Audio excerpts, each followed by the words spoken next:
What's going on, everyone? Welcome back to another episode 27 of the Primetime Sports Podcast, hosted by Joey Mailari.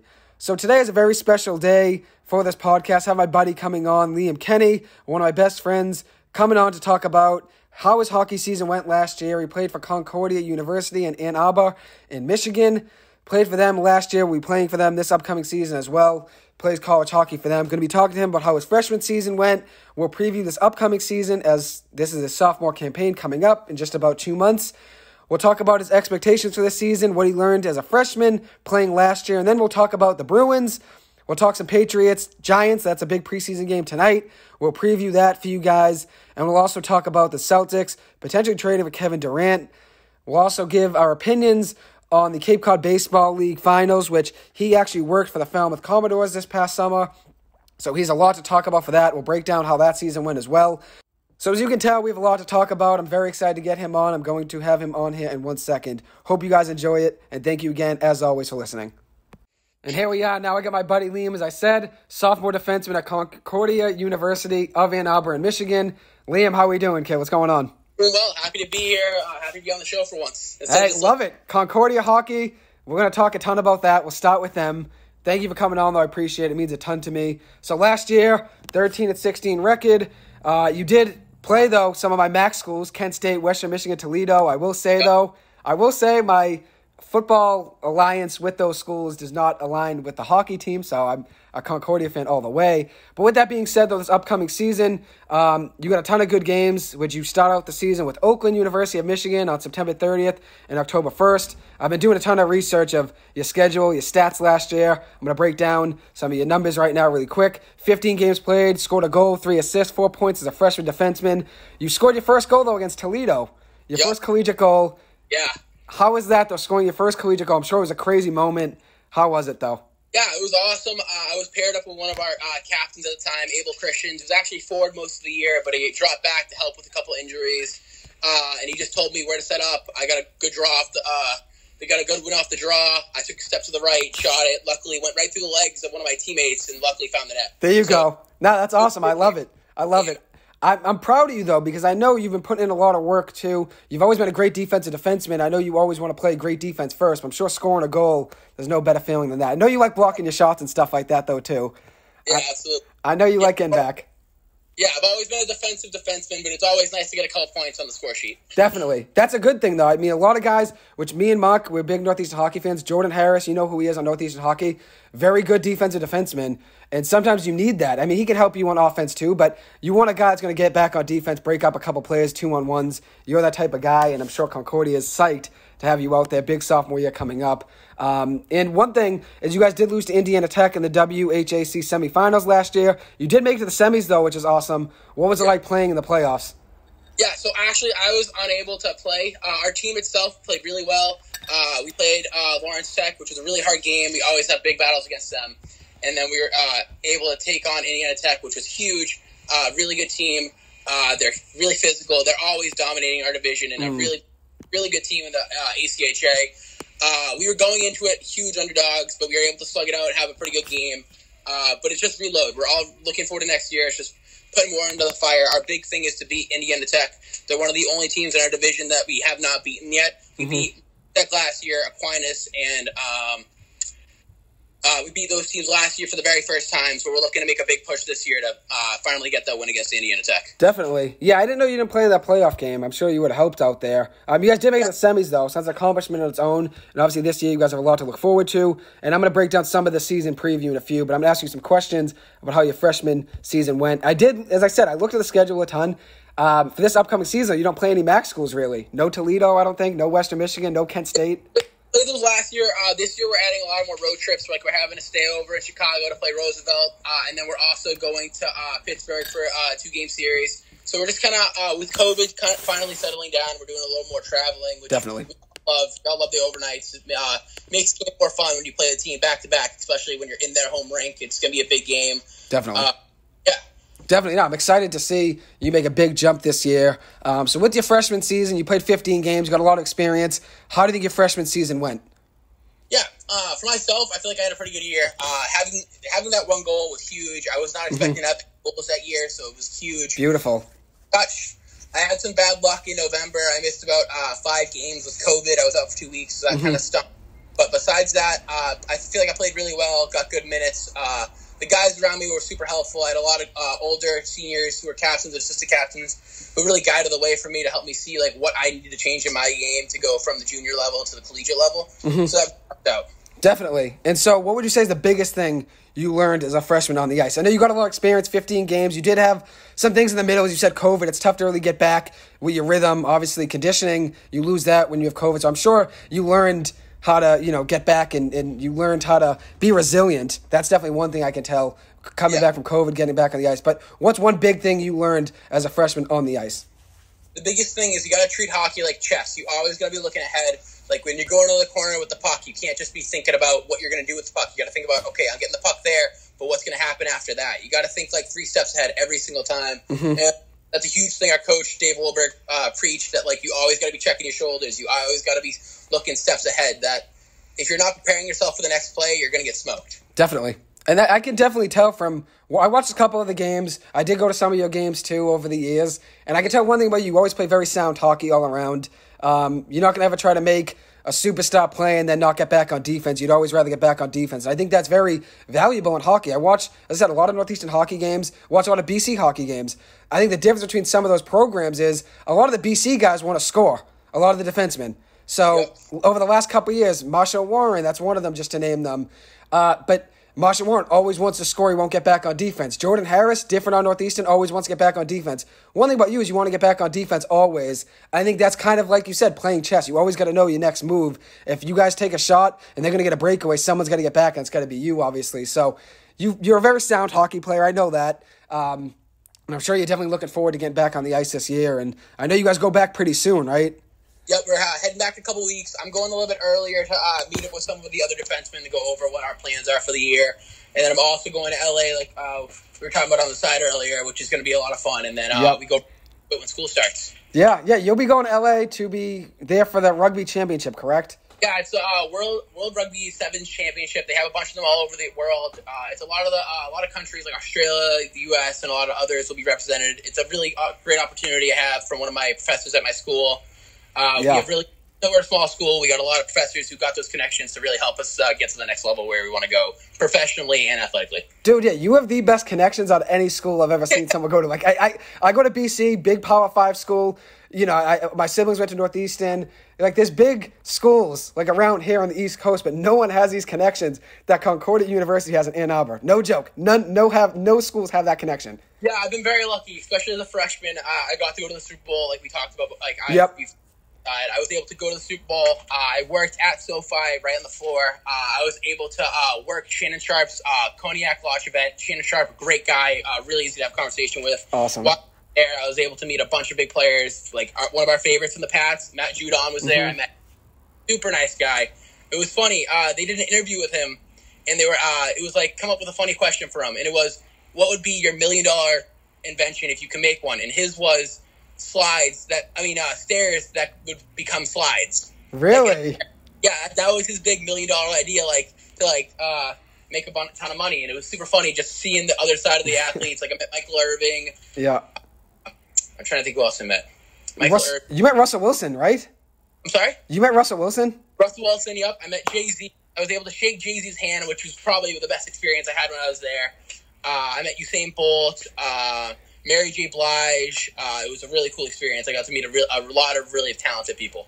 Dude, yeah, you were all over the place meeting everyone. I remember every single day there was a new thing. Oh, dude, I just saw Russell Wilson. I just saw Jay-Z. You were jumping from one to the next, meeting everyone. I'm honestly so happy for you, too, because I know you've put in the work to make your connections, and obviously things are just coming to be, and you're making connections left and right. And that's honestly important. I know you're there to play hockey, as I said, but you also want to make connections in the sports world, too, since I know you want to be somewhere in the world of sports just like me, and it's important to make your connections. And at the end of the day, you've been doing just that. This is only your sophomore year. You're not even a sophomore yet. I mean, you'll be there in a week, but you're still like, you were only a freshman 1 year in, and you made 1 million connections, which is awesome. I got very lucky with my small school and the people around me just wanting the best for everyone at the school. Definitely. And you're in a good location, too, in Michigan. Obviously, there's some good teams there, too. Michigan, obviously, the biggest school there, being football-wise, too. I mean, that's a huge program right there in Michigan. But being where you are in Michigan, you would think on the East Coast you'd have more connections just because all the teams that are around here. You know, every New York team. There's so many New York teams. You'd think if you went to a school in New York, you'd have more connections. But I think you have more connections there than you would at any other school. I think it's perfect. Yeah, I agree. I feel like Ann Arbor, even though yes, like geography and then like population wise, yes, it's a small town, but it really isn't. With U of M being there. In Grand Rapids, it's only 2 hours away. They have a ton. East Lansing has a ton of opportunities. Chicago's only 4 hours away. There's Columbus. There's Toledo, like we were talking about, Cincinnati. There's a ton of great right around me. Like, sadly, I was unable to. I was offered a position to help run the alumni tailgate for the U of M football games, but because of hockey, I was unable to do that. I was very excited to turn that down, but just there's a million great opportunities. Just you got to put your name out there. You got to find the right people and just get your name and speak who you are. Definitely. And you've been doing that, though, and I'm really proud of you for that. And it's not easy doing that. Putting yourself out there, I feel like that's the hardest thing, is going up, introducing yourself to people like Michael Irvin or Jay-Z, any of that. I mean, that's hard to do. But at the end of the day, that's a connection that no one else, I mean, I don't know anyone's ever met Jay-Z. You have, though, obviously. So that's really cool, though. It's awesome. And you have been putting yourself out there and meeting people. And look how far you've come. You're only a freshman, now a sophomore, and you've already made a million connections, which is awesome. And I'm really happy for you. And you do have, like you said, the University of Michigan right there. So you have a big program right there if you want to go see a big college football game. But you guys do have football, right?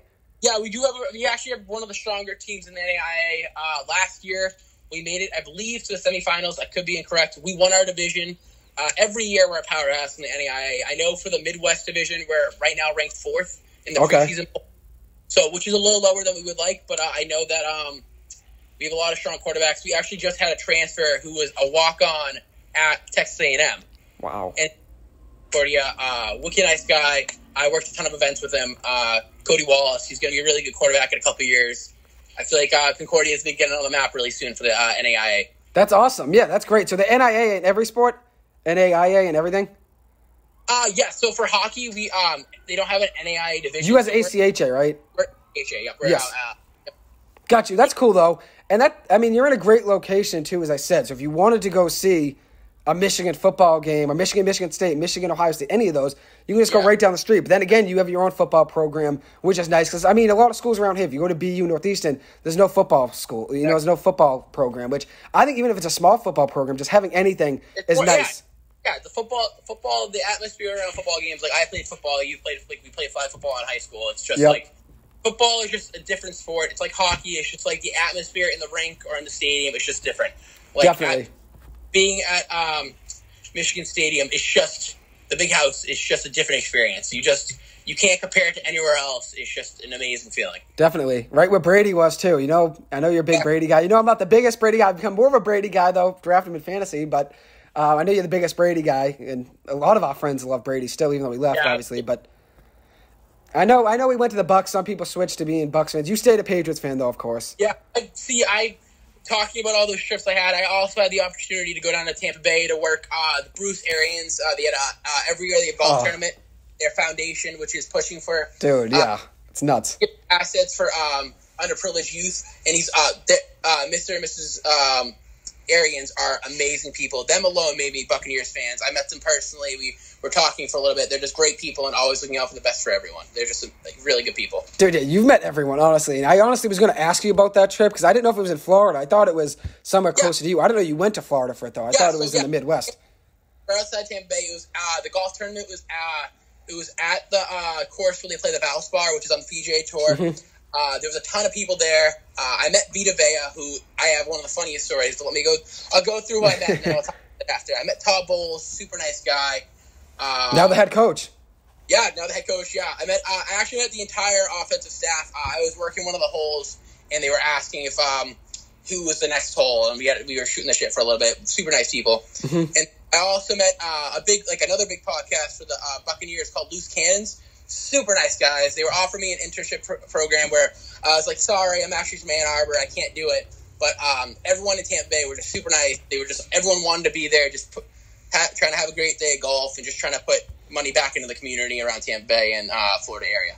Dude, that's awesome. Yeah, you really do just keep building connections. That's great, though. And I don't know, you met the whole offensive staff. I knew you met Arians. I knew you met Todd Bowles, but I don't know, you met everyone else, too. That's nice, though. It shows, like you said, they have a good community. If everyone's there at that tournament, that shows that there's a nice unity within the whole entire front office, which not many teams have that. I know that's the goal, is to have unity between all the coaches and front office and your GM and your head coach and all, but it's not always like that. But it's nice to see a big-time franchise like the Bucs right now, especially considering how well they've been playing over the last couple of years. It's cool to see them still really close and tight-knit. Since, as I said, some teams aren't like that. The Giants have had their turmoil in the locker room now for the last few years with, Joe Judge and everything. But, but hey, that's awesome. That's great, though. And then Vita Vea you met, too. So he was there. So it's even players there.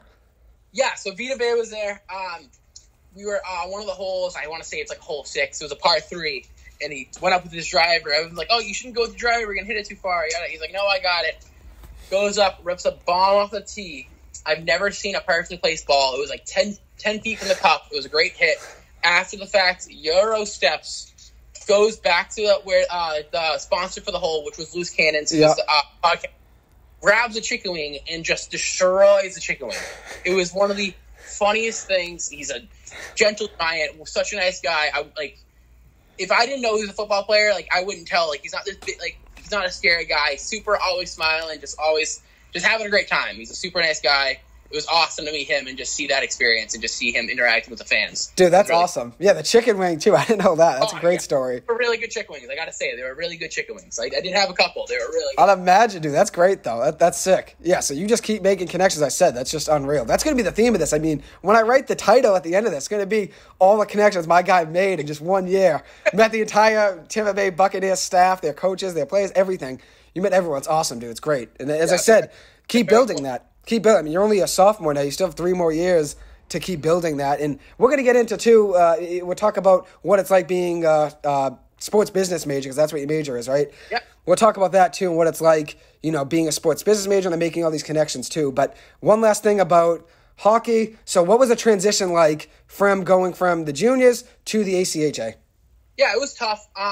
So I was let's go back to the start of my last year in juniors. I signed in the EHL, which is the Eastern Hockey League, usually air league, push guys to the NCAA D3 level, and I ended up signing with Maine Cliffs out of Biddeford, Maine. James Ryerson was the GM there. When I met him, really nice guy. He knew what he was doing. And then a couple things happened with the program, just a couple issues. A lot of extra guys came up that a lot of guys they signed came up. They traded for a couple of guys in 1 to 3 deals, so the roster was really big. I ended up getting traded to Motor City. Met Jason McCrimmon, super nice guy, really, really smart hockey guy. Played over in Finland. He played in the IHL and the Fed back in the day. Just a really huge guy. He's a big teddy bear, but he could kill you. He's a fighter. But I went to Motor City, ended up getting the C there. That was a lot of fun. Being the captain there, meeting all the Detroit guys, it was a lot of fun. We had a tough season, only notching 1 win all year. It was tough. But we're a really tight-knit group. We all worked together pretty well on and off the ice. It was no off-ice problems.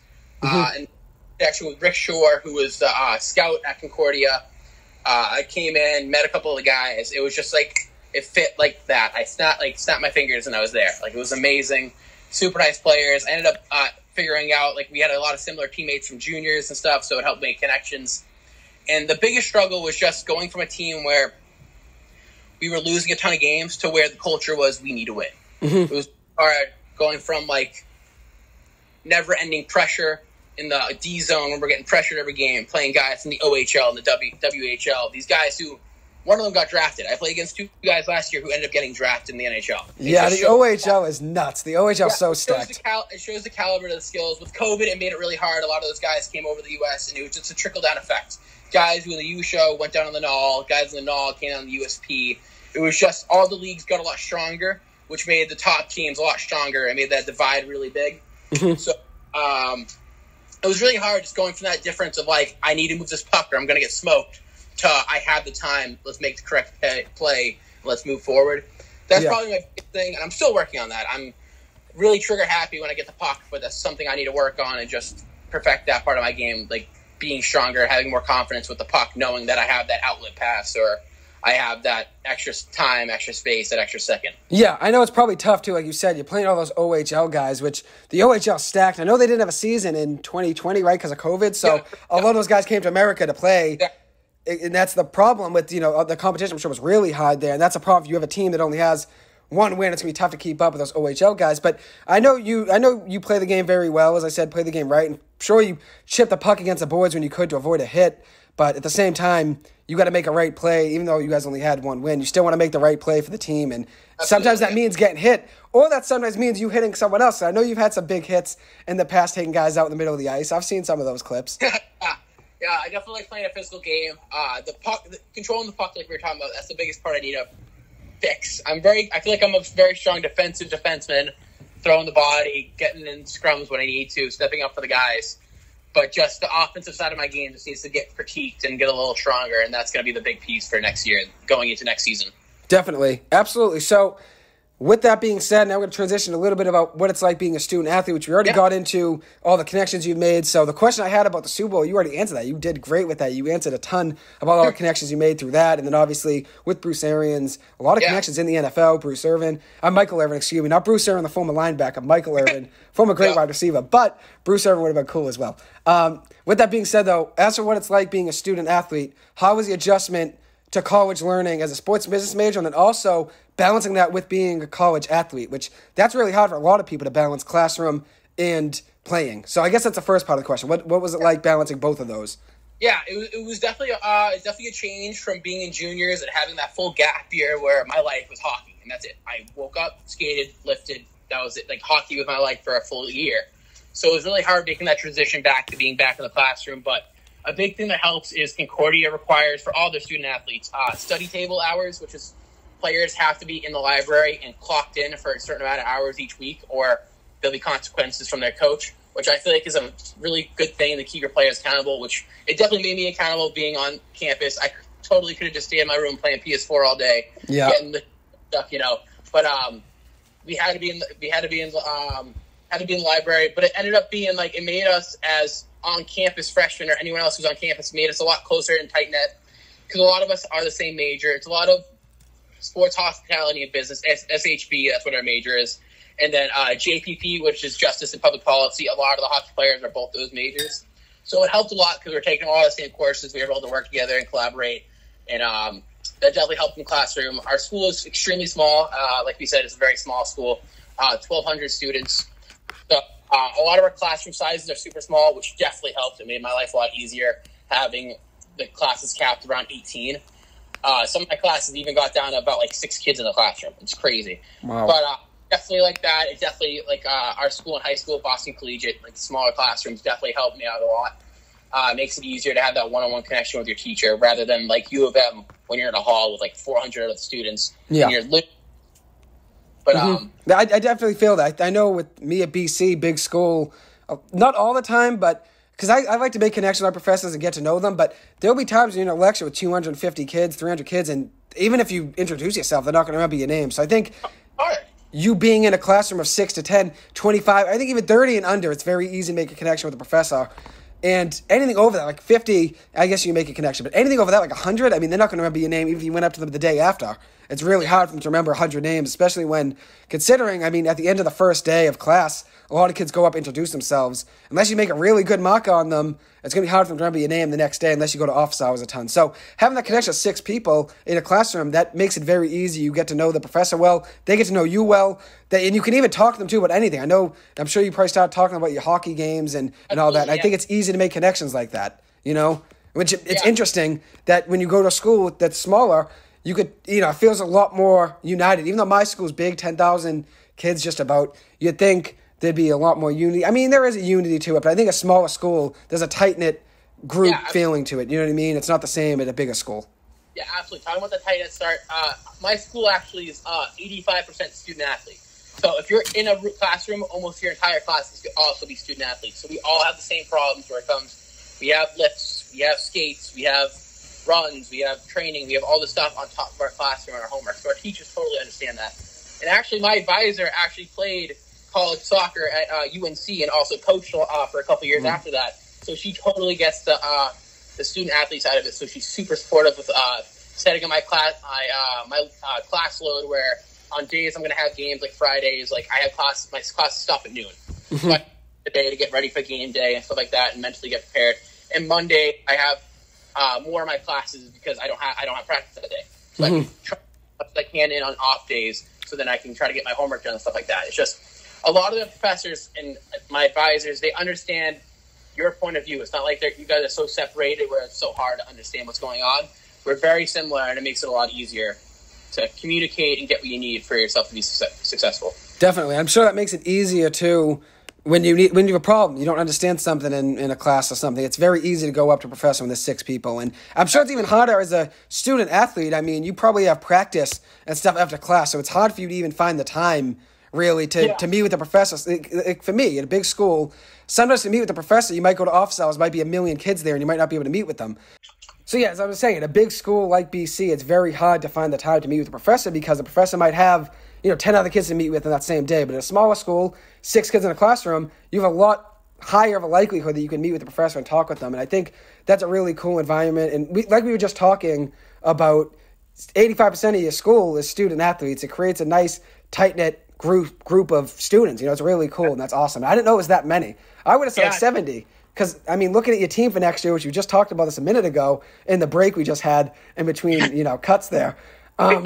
Your school, though, is going to have a bigger hockey program now, so you're going to make it into 2 teams, right? Because I saw there's like 25 freshmen coming in, it looked like, just off the top of the head.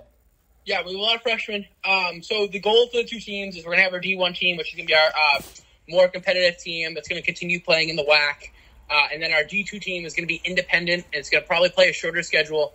And it's going to be more for those guys that we have coming straight out of high school or only played 1 year juniors who's a little bit more undersized and just needs more time to get to that next level to play at the D1 level. It's hard. It's a huge jump from going from juniors or even high school to make that jump to the D1 level.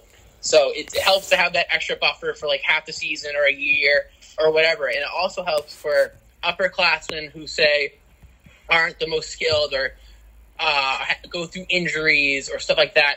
It gives them time to, it's like a farm system. It's like how the MLB has the Woo Sox. It's just like to just build up our core so we can just be even more competitive and even more dominant in the coming years. Definitely. That's awesome, though. I think that's really good. You have a big team, so 2 different, it's the same, roster. It's one roster. Yep. But I think it's a good thing, though, having 2 teams like that. If someone gets hurt, you can bring them up. If someone's nasty playing on, let's say, the lower squad, let's say they're freshmen, they're young, maybe not as built, but they're scoring a ton, you might bring them up. Build their game just because they're scoring a ton. Obviously, you guys will probably still be practicing, I'd imagine, similar times or practicing together maybe. There's a lot of kids on the ice, but you might be practicing together and you might see, this kid's only a freshman, only 16, 17 years old, whatever, he's 17. But, hey, he's killing it right now on the lower team. Bring him up. I think that's really good. I didn't even know about that. I was going to say, that was one of my questions when we got into the roster. This is one of our newer announcements. It's been in the works for about a year, but it finally just came to fruition in the last couple of weeks. But it's huge. It's going to be really big for Concordia. We're going to have a lot more funding for our program, which is going to help us succeed more. And overall, it's just I don't see any bad sides to it. It allows for more ice time for the guys who wouldn't get ice time on the D1 team. Allows us to actually play more teams at the D2 level to then see how other teams' farm teams are. Because there's a lot of teams in our area, Indiana Tech, Lawrence Tech, Adrian, like I was talking about, who's always one of the more dominant teams at the NCAA and the ACHA level. It allows us to just kind of feel it out to see what their farm systems are also like. Mm-hmm. So absolutely. Positives. Definitely, that's great. So now we'll transition to the season, give a quick season preview. So going into year 2, we talked a lot about your main things you want to work on. What is the main thing you've worked on in the off season? So over the summer, skating wise, maybe stick handling wise. Yeah, so I am coming off an injury. Prior to last season, I did mess up my AC joint on my left shoulder, so I've been working on that a lot of PT stuff because my benching is I can feel when I'm pushing up the bar, I can feel my left side a lot weaker. So I've been working on that because that is my dominant hand when I'm shooting. But the main thing I've been working on is agility. I will always say I am not the fastest guy. I will never ever be the fastest guy on the ice. If I am, there's a problem. But I feel like if I'm able to work on that part of my game, it's going to allow me to have that extra second so then I can pick up my head and make the right play and dish the puck out or whatever I need to do. Definitely. I think one thing, though, about hockey, sometimes you don't have to be the fastest guy, but if you're hustling the most, that makes a big difference. Sean Thornton wasn't the fastest guy in the Bruins. Hustled, had a lot of big hits too, obviously, but always hustling out there. And I rate that heavily when I look at any athlete, whether it's hockey, baseball, basketball. any athlete, like the Clippers, I like the LA Clippers, they hustle a lot. They're dogs. I actually rate that heavily when I look at an athlete, look at a team. If they're hustling a ton, I think that makes a big difference at the end of the day. And even if you're not the fastest guy, sometimes you're going to be faster than the other guy you don't think's faster than you just because you got to the puck and you're hustling more. There might be a guy that you might think's faster than you, but if you're hustling more and he's taking his time getting there, you might get it. You might beat him. That's the thing about you. I know you hustle. It's not just hockey, though. I mean, we played baseball together. We played basketball together. We played hockey. We played everything together. Everything but hockey, actually. I should say football, which we still have to do that. I still have to get in the ice.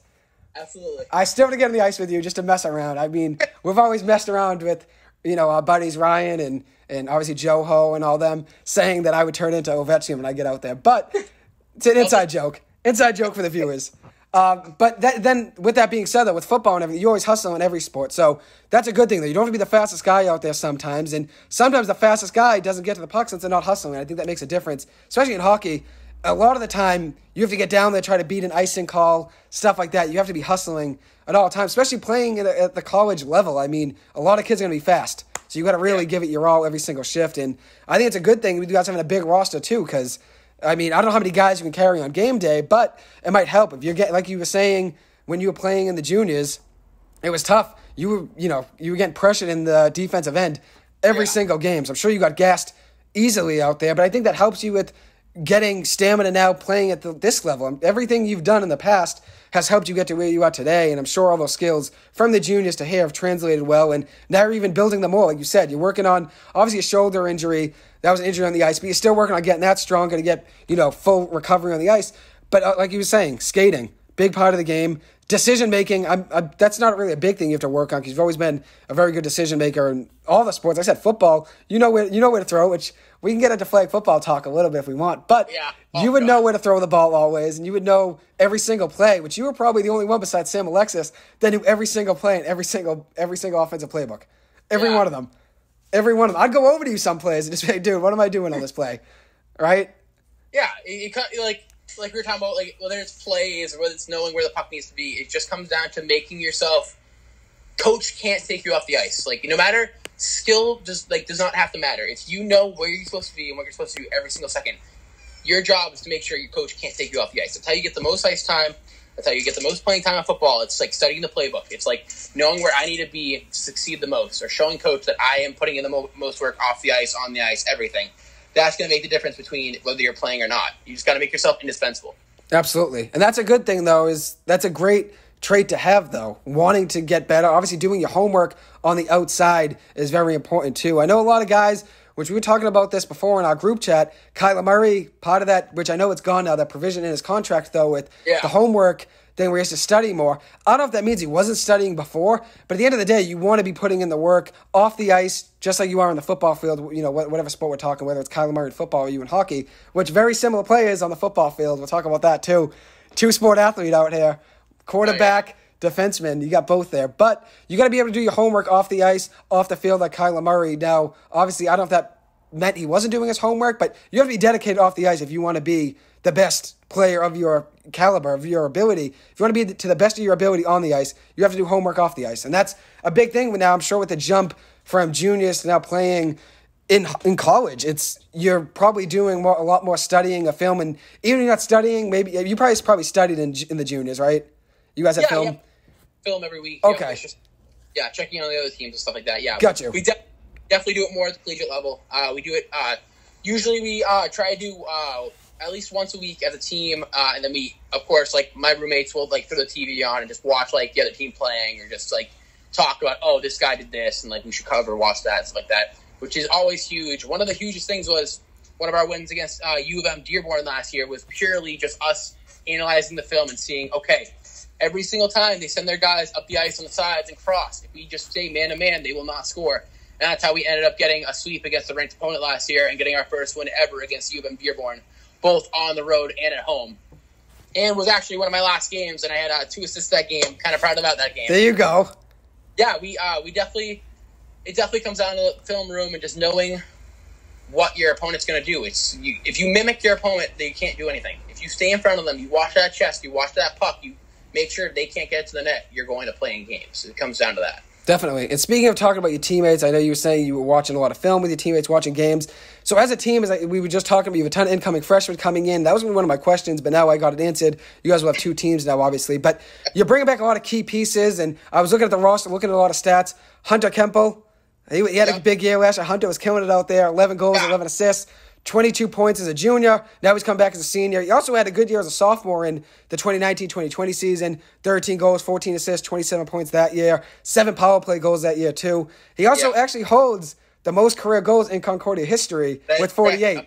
The next closest is 34, so there's a big gap there. So you have him coming back. Very big piece there, obviously, on the offensive end. You need goal scoring to win a game. You need defense, too. Everything. It's like football. You need all 3 phases of the game to be playing well. Just like in hockey, you need your goalie to be playing well. You need to be in a line with your defensemen and your forwards. That's just a big part of hockey, too. And you have a big piece coming back there, a big part of the offense. And he was actually a second team all-conference last year. 2 game-winning goals, team leader in goals with 11, second in points. And he also is a scoring machine. So I think this year could be his best year, considering now he's a senior, has a lot more experience on the ice. What's it like playing with him? I mean, I didn't even know. As I said, I watched a couple of your games, but I was always watching for you most importantly. But now when I'm looking at all the stats, dude, 11 goals. He had a big year last year. What's it like playing with him? Yeah, Hunter he changes the game. Keppel, he's a great guy. He's going to be going to his 5th year, actually. Last year was a senior. I saw that, actually, because I saw he was playing in the 2018-19 season. But I don't know if that was like a COVID thing. They gave you another year. Yeah, so he's going to be a 5th year. Last year, he was wearing the A, and this year we have a new group of captains coming in. So he's going to take a little more step back from the leadership side of it. But Keppel, he just changes the game. He knows where to put the puck. He also is a big guy. He's around, I want to say 6'3", 6'4". He's a huge guy. I think he's listed at 6'4", if I remember right when I looked at the roster. Big guy. He throws the body around. He's a great guy to have in the locker room. Super funny guy. He always can just change the mood if anyone's looking down. Super nice guy from Pittsburgh. We actually almost played together. I got drafted in juniors to the team he was on, and if I signed, I would have played with him. But yeah, Keppel's a great guy. Always looking out for the boys. Can put that puck in the net. And has some of the best accuracy I've ever seen at anyone shooting the puck. It's crazy. He can just do some things that I couldn't even dream of doing with the puck. Hey, I mean, you're putting in the work right now, but that's the thing, though. Right. As you said, it comes full circle. You were drafted to the same team before, and now you guys are playing together. But that's really cool, though. And as we were talking about before, you're a defenseman. You like playing defense more than you want to be a great defensive forward. And sometimes at an expense of that is you don't really work on your offensive game as much. You still try to work on it, but at the end of the day, you want to be the best defensive defenseman you can be, and that's very valuable. You know what I mean? I'm sure if you worked on your shot more than you were working on your skating and everything else, you'd be scoring more goals. But at the end of the day, the best that the team needs you to be the best defenseman you can be. And I think at the end of the day, sometimes that comes at the expense of scoring. As I said, some Northeastern defensemen. Julian Kissland was a senior this past year, transferring out now for his 5th year. He only had 1 goal, or no goals actually heading into his senior year. So no goals his first 3 years, had a couple goals as a senior now. But he didn't score much, in his first 3 years at all. He had a couple points, assist-wise. But he wasn't shooting the puck as much because he's working on getting back on defense a ton. And sometimes that's the expense of scoring, is you want to play better defense. At the end of the day, you're doing that right now. As you said, you're working on your skating and everything. And Keppel, obviously, it's nice to have some guys that can score around you. But I think you're gonna have more opportunities this year to score. And I would not be surprised if your goals and assists and points all go up this year. I think it's gonna be a big year for you. And I'm excited to see the team. You also lost a couple pieces, though. Abel Christians, we were talking about him. You mentioned his name earlier in the podcast. But most career points in Concordia history with 92. Great player, too. I mean, losing him's tough. He was also the Conference Player of the Year this past year.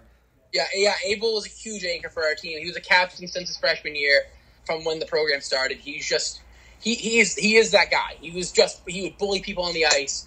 He was the perfect captain we could have had. He was always looking out for the players. If we ever needed help, you could text him, he'd help you out. Always in the weight room. If someone was slacking in the weight room, he would make them come lift with him, and they push him harder.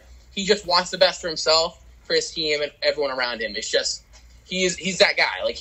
Now he's going to serve our country in the Marines. Now he's after his collegiate career is over, and he's just a great guy, looking out for the guys. Could put the puck in the net like anyone could. He had our first one of the year was actually a penalty shot in OT, and it was just so cool, calm, collected. Scored short side, and then just did the Mark Messier hand in the air. He's great character on and off the ice. Just a really great guy. He could play hockey like no one else. Yeah, the Mark Messier celebration, that's sick. That's awesome. And he had a really good year, though. last season, 10 goals, 24 assists, 34 points, which is actually the most in a single season in program history. So he's a very big piece of that program. And obviously now he's gone. He's serving, for the country in the Marines, so thank him for his service too. But he was a very good hockey player too out there on the ice, and shows, whatever he puts his mind to, whether it's the Marines, whether it's hockey, he was doing big things. And that's the thing, though. As I said, I watched a lot of your games last year, and I was always focusing on you. I wasn't really focusing on everyone else out there. But I was looking at all the stats here now. I didn't even realize, you're the Conference Player of the Year. I didn't realize that until now, and that's a great accomplishment, especially considering, like you were saying, you have a lot of good teams in your conference, whether it's Indiana Tech, Adrian, all those. A lot of good teams in your conference, and look at that. This kid was Player of the Year playing for you guys, which is awesome. He had a really great year. He stayed healthy, did everything that was asked of him. He just did everything he needed to do and was successful, and he was rewarded for it. Definitely. And so one last piece I want to talk about coming back. So we talked about your big goal scorer, losing obviously a big point scorer there with Abel leaving. You got your goalie coming back. I think his name's pronounced Sakura. Anthony Sakura, is it? Tony Sakura. Yeah, he's a freshman out of South Dakota. Super nice guy. I met him when he first moved in. I was helping move in. He's just a really nice guy. Super good goalie. When I first met him, didn't expect him to be that great. He is just one of the most flexible, knows where the puck's going, just has great anticipation for the game. He can read it really well. He can play the puck. He's vocal when he needs to be. He's quiet when he needs to be. He's a leader. From being a freshman, he was a leader right off the bat with the goalie room. He's just a really good guy, and he knows the game of hockey pretty well. Definitely. And that's awesome. That's what you need. You need a guy back there that's going to put in the work. And like we were just talking about, you said he was a very good goalie. He had a very good year last year. 7 wins last year, which was the most actually in program history in a single season. Was also second team all conference. Had a shutout versus Toledo. That same game, you scored your first goal. October 15th, baby. Same day you scored your first goal. So it was a big game for you and him both. 89.9% save percentage this past year, 7-7 record. Now coming back as a sophomore, probably going to have a bigger season this year, I'd imagine. And it's tough, I'm sure, even as a defenseman, as a goalie too, tough jumping and just playing college hockey from playing in the juniors, whatever you're playing, whether it's a goalie or defenseman. It's tough to jump up and play at that level. And having 7 wins last year, being 7-7, that's actually a great record, especially considering he's young, only a freshman. Now a sophomore, right? He's your age hockey-wise, right? Yeah, actually the same exact birthday all around. July 5th, 2000. Really? Wow. Yep. Very funny. Yeah.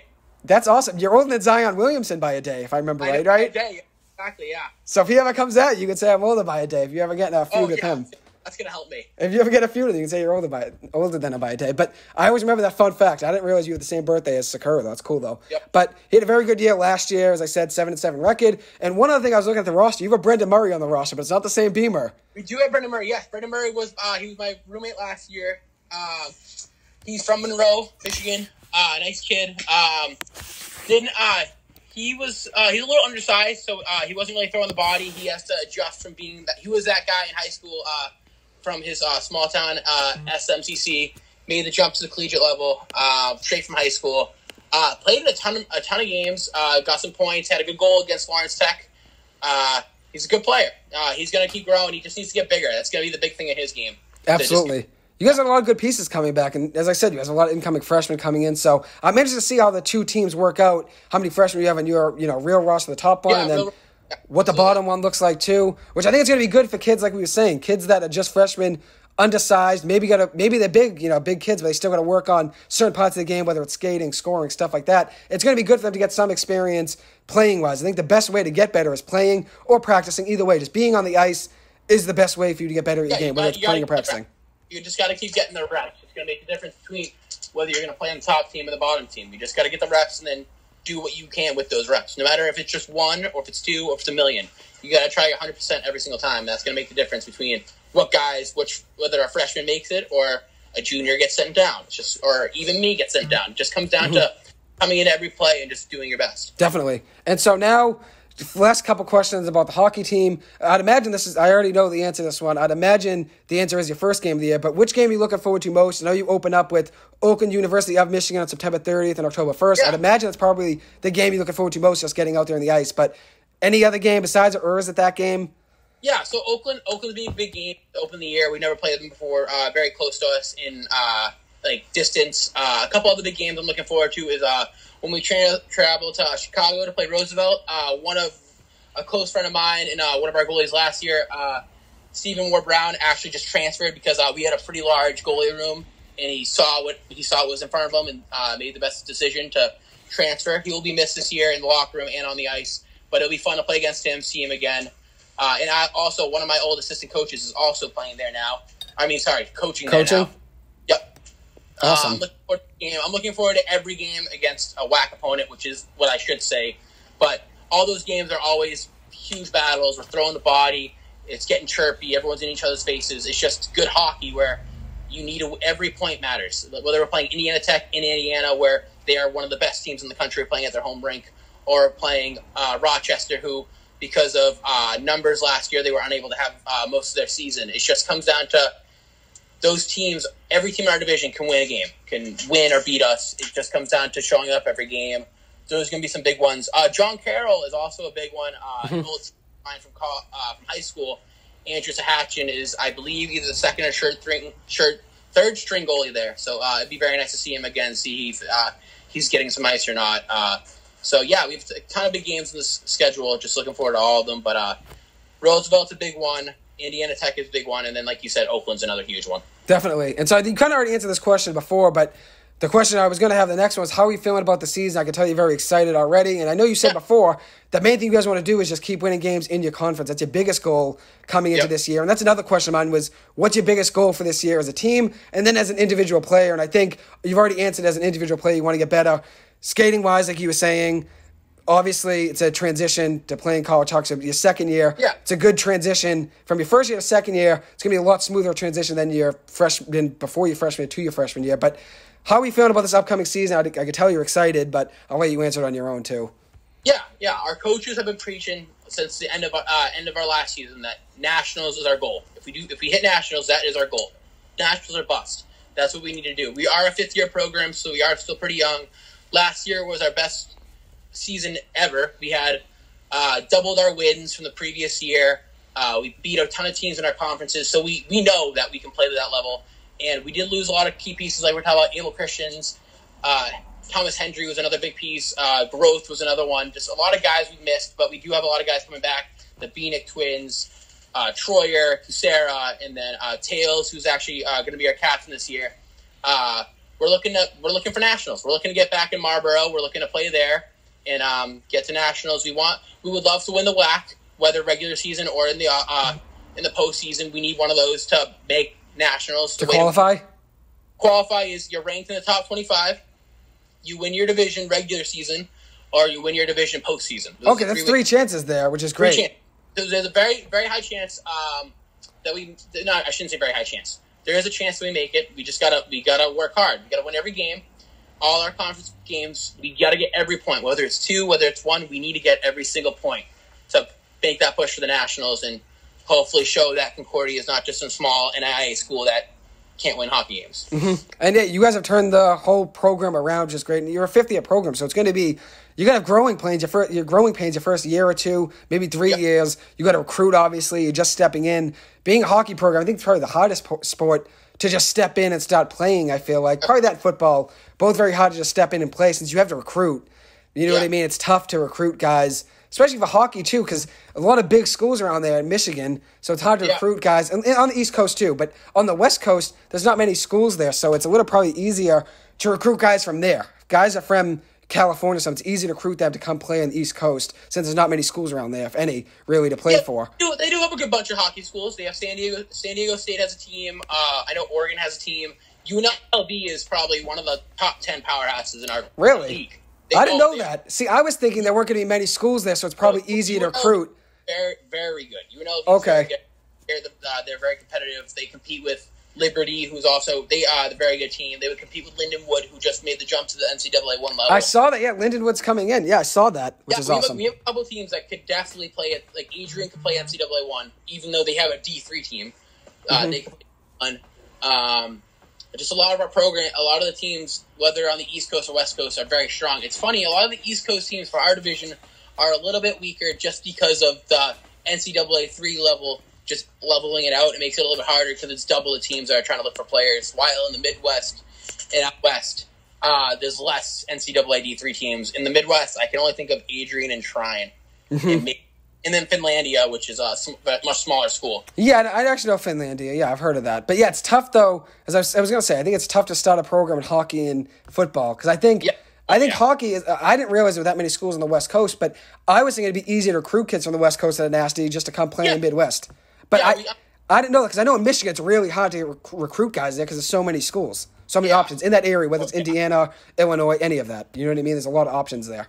Minnesota, big hockey state there. Yeah, a lot of big hockey, a lot of really good schools all around the area. So it makes it really hard. But we have a really good coach, Dave Wolberg, drafted by the Devils. He played overseas for a little bit. He played at University of Michigan, so he's local of the Ann Arbor area. So just his stature and his name and just what he knows, just his hockey skill base and what his knowledge of hockey is crazy. He critiques my game the smallest bit, and I'm better like that. Like a small conversation with him just changes the game. Coach Sotomayor, who's our defensive coach and our goalie coach, same idea. He played at Wayne State, played goalie there. Really good guy. Just the two of them alone completely change what our program can give because of their knowledge. They draw kids on their own to our program. And that's what you want, though. I know Northeastern, too, a lot of the times guys sign with Northeastern because they say they like Jim Madigan, who's the former coach, and I think of Jerry Keefe. Because of that, I think it builds a great culture. And I think if you can recruit guys just based off who your coaches are, obviously what you're doing on the ice is important, too. But if you can recruit guys just based off of the culture, wins are just going to come with that at the end of the day. Exactly. We have a very strong culture in our locker room. We do brick by brick.